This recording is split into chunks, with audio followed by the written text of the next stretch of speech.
وهذه موائد الإفطار مبسوطة على السجاد،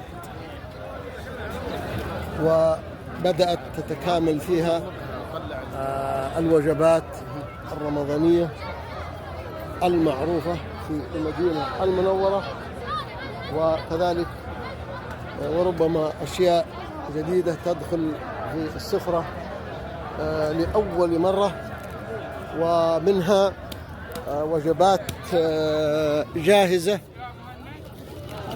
هنا هذا الكرتون في وجبة جاهزة، فطاير تمر ولبن زبادي. هذه وجبة كافية. الحضور يمثل أهالي المدينة المنورة، جميع أهالي المدينة بما فيهم العمال المقيمين. أيضا قابلنا هنا بعض الزوار. المسجد النبوي على بعد خطوات من هنا.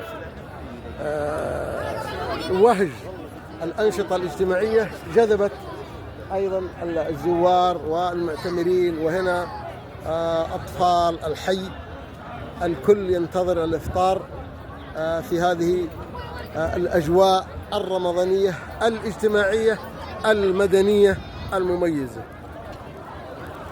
هذه الموائد إلى جانب السفر.